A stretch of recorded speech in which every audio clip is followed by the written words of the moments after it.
As of this recording, there has been 12 episodes of Dragon Ball Daima out, and as we saw from the latest episode, we saw the unthinkable. And by the way, there will be spoilers for Dragon Ball Daima in this video. You have been warned. We saw something that me, being a Dragon Ball fan since the early 2000s, I thought I would never see. Super Saiyan 3 Vegeta. And not only that, we managed to see a character actually win in this form. I've always been a massive Super Saiyan 3 fan. Your tribal chief is one of those guys that loves the Buu saga, so I always was a fan of the Super Saiyan 3 form, but I've never seen it do justice. Unless you count the Wrath of the Dragon film where Goku uses his Dragon Fist move against Hirudegarn. But that's a Dragon Ball Z movie which isn't canon to the story, but it's still there. Seeing actual media of Super Saiyan 3 winning was there, but now we actually have Vegeta not only have his big time moment, but also as a Super Saiyan 3 in the canon story, which Goku himself hasn't done yet as a Super Saiyan 3. But I don't want to get into Goku vs Vegeta here in this video. I want to more talk about how much I've been enjoying this show so far. I love Dragon Ball, always have and always will do. I have my set of my own favorite shows and series for sure. I think One Piece would probably be my all-time favorite series, but Dragon Ball for me has a special place in my heart. Not only did I grow up watching it on TV in the early 2000s, but the early Budokai games for me are also a massive factor for me loving this series, especially Budokai 3. Me and my cousins used to always battle it out in the Cell Game Tournament multiplayer competition. Even going through Dragon Universe with characters like Broly and trying to find secret alternative storylines within guys like Goku, Gohan and Vegeta's campaigns was memories for us growing up. Overall, I love Dragon Ball Z, and GT was okay. It was nothing special, but hey, at least we've got the Super Saiyan 4 form and Super Saiyan 4 Gogeta. Dragon Ball Super, I didn't like the beginning because it was basically Battle of Gods and Resurrection of F at the start, but after the anime equivalent of those two movies finished, that's when the series kicked on. Tournament of Power was epic. I remember social media used to go crazy after every episode. Even when the Limit Break X Survivor opening came out, that went viral instantly, and questions were being asked on who the big bald guy fighting Goku was. Obviously later we found out that his name is Jiren and he's super overpowered, but Dragon Ball over the years has always had a special place in my heart, and I'm sure that it's the same for a lot of you guys as well. I know everyday working people who don't watch anime but will still be kept up to date with Dragon Ball. It's just one of those series that will not only have its loyal fans, but will also keep their loyal fans even as they age into their late 30s and 40s. So when I saw the news of Dragon Ball Daima coming out, I was hyped. I was gassed for the new content. But when I heard that Goku and Vegeta and all their friends are going to go back to becoming kids again, I thought, what? Are we getting another Dragon Ball GT?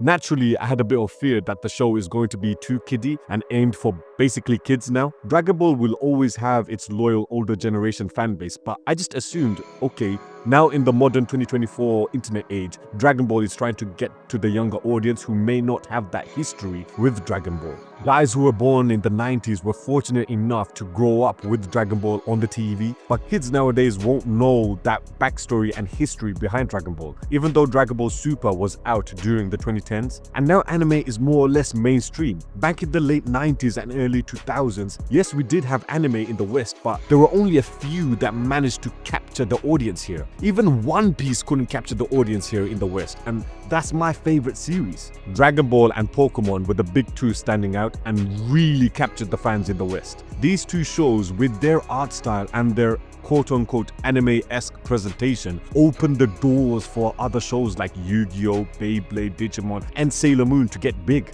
But Dragon Ball and Pokemon, in my opinion, were the two juggernauts in terms of mainstream popularity. So because there wasn't that many options back in the day in terms of anime, kids more or less turned to these shows to watch, and of course they were great legendary shows, but if you compare it to the 2010s, there's so much anime content to watch, you almost can't keep up. Attack on Titan, Demon Slayer, Fairy Tail, One Piece of course getting bigger and it turned into a monster of a series. We had Naruto, which was then followed up with Boruto, One Punch Man, Jujutsu Kaisen. Hell, we even had the shows from back in the day return, such as Dragon Ball turning into Dragon Ball Super, Sailor Moon, Cardcaptor Sakura, Shaman King, and even Digimon came back in Digimon 2020. So the competition for anime to maximize their target audience is a lot harder now. So in a way, I can understand why Daima was targeting a younger demographic, But you would think because they're targeting a younger audience, the show will be more kid-friendly, right? Wrong. In episode 9, we had Vegeta literally get into an old school brawl inside a club. We even had Piccolo and Hybeast make some jokes with Vegeta in a plane, which can only be described as jokes for only us adults to understand. The plot itself, yes, it's an old school Dragon Ball plot with Goku and friends searching for the Dragon Balls, but this time we actually have world building and new lore being added to the Dragon Ball world. The demon world itself existed before the human world. We have seen the original planet Namek, and apparently all the Namekians originated from the demon world. The Supreme Kais are actually called Glins, and they were born from the 5 Glin trees, which have now all been extinct. So if the last remaining Supreme Kais die, then that's it, their race will cease to exist. In episode 10, we got new information that Margin Rimus is the highest authority in the demon world, and that he actually extended the demon world universe, and the Supreme Kais were chosen to live in those planets that had the part of the demon world universe get extended. So I'm just asking the question, is this Margin Rimus, is he the Zeno equivalent of the demon world? This ties the Dragon Ball lore all back together now, and for us fans, we can actually theorize what can happen in the future Dragon Ball Super arcs in the manga. Will there be a massive tournament arc between the demon world and the human world? Will either worlds try and invade the other worlds? Because as we know, in the Goku and Vegeta world, we have the Super Dragon Balls. If King Goma or Arinsu hear about the Super Dragon Balls, surely they will want them and would want to make wishes from them. So it just opens the door for future potential storylines to be had, and me personally, by the time Daima ends, I think we will get Easter eggs and plot points that will link back to the Super manga. So world building and lore expanding the history of some of the characters, we got that with Daima. The show has been hilarious so far, like genuinely funny, not goofy slapstick funny. The show is actually a very witty show. So the Tamagamis are like the guardians of the Dragon Balls in the demon world. They're meant to be these unbeatable forces of nature, and the show does well to build up their hype as they have never been defeated. King Goma himself has had characters hype him up, and he still went to the normal human universe in search for the Dragon Balls just because he doesn't want that smoke against the Tamagamis. So you know they must be a serious threat. Now, it turns out after you defeat a Tamagami in battle, which in itself is a difficult task to do, as Goku found out in episode 8. I get it, Goku was in Super Saiyan 1 when he defeated the Tamagami number 3, but because Goku is now a kid again, I just assumed that he may not be able to go Super Saiyan 3 in this series. Obviously, after episode 12 with Vegeta, I was completely wrong, so clearly Goku was still holding back massively. But back to the point, you defeat the Tamagami in battle and you think, yes, you get the Dragon Ball, but then the Tamagami makes the fighter do these crazy questions, which in all honesty is harder than the actual fight itself, and only if they answer the question correctly, only then they will get the Dragon Ball. Now, when we go back to episode 12, Vegeta transforming into Super Saiyan 3 and he completely bodied Tamagami number 2, but then he has to now answer a question, which was this long convoluted question where he has to answer the question within 10 seconds. The question essentially is, how many biscuits did the snake eat at the end of the story? And Vegeta, being the hothead, he didn't listen to what was being said, but as the timer hit the 0 seconds mark, Vegeta says 0, because a snake doesn't eat biscuits as its natural diet, so of course it would be 0. I don't know about you guys, but I love Vegeta's logic here. I mean,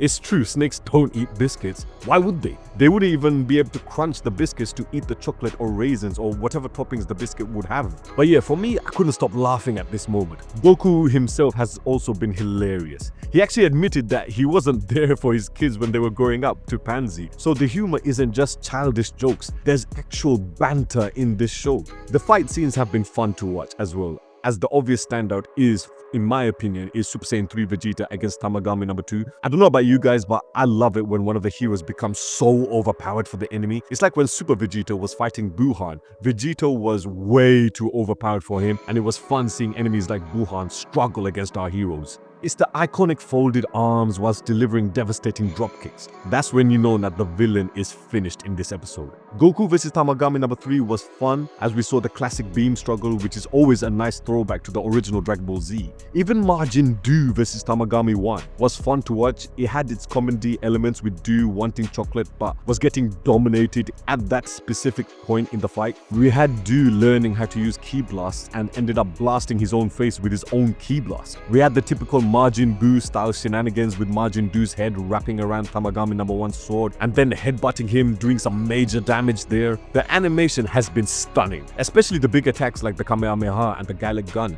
Animation has been quality, the world building has been excellent as well, as we're not being bombarded with information, but little nuggets of information every few episodes. The comedy, in my opinion, has the same old school Dragon Ball charm, and the characters are staying true to themselves. But the main thing for me is the adventure. I love Dragon Ball Z and Dragon Ball Super, but what both of them missed out on is the adventure element, which the original Dragon Ball had. GT had a bit of it at the beginning, but then the adventure element just fizzled out. But Daima for me is so much fun. We get to meet Warp Sama, who is the link between all dimensions. We get to meet the people in the third demon world, where it seems like a world where all hope is lost. King Goma and the Gundam Marie have that whole world in lock, and you can basically end up in prison for no reason, as we see the desperation for the everyday demon in the third demon world. In episode 9, we see two characters try and steal away the third Dragon Ball from Goku and had plans on selling it off. And the reason why they're selling it off, because it would be worth a lot of money. Now, why would they be doing this? It's because the third demon world is a world where there's no hope. So beings living there will have to steal and cheat their way through their lives. That's why there's so many characters stealing from each other. Glorio's ship got stolen, and then Vegeta's ship got stolen after he picked a fight against the demons in the club. So in a deeper level, you can see and analyze how much actually is going on in the world we are visiting with Goku and his friends. And sometimes it's a lot darker than what is being spilled out to us by the characters describing these worlds. We only recently went to the second demon world, but I love the fact that monsters like the Kraken are an actual threat to Goku and Vegeta now. In episode 10, Goku warns Vegeta and says that they're not strong enough to beat a Kraken, which actually raises the stakes because now the big bad monsters in the demon world are just as much of a threat as the main possible future villains of this show. And just wonder, what other monsters are out there? Supreme Kai's old world was mentioned, so I'm assuming we'll be going there at some point, and eventually we'll get to the first demon world. But yeah, I'm loving the adventure. It feels like an adventure again with Goku and his friends, but we still have the fighting and the world building elements to the show as well. Daima is awesome. I can't praise it enough, and if you're a Dragon Ball fan, I highly suggest you watch this show. And if you're an anime fan in general, I say give this show a go. It's a fun and funny show with great animation and fight scenes. What's not to love? Too many shows nowadays are too dark and gloomy, whilst Daima seemed to find that perfect blend of lightheartedness, but with serious moments at the same time, so far. So do go and check their episodes out when you get the chance. If you like this video, stay tuned for more Daima content in this channel and many more of your favorite series as well.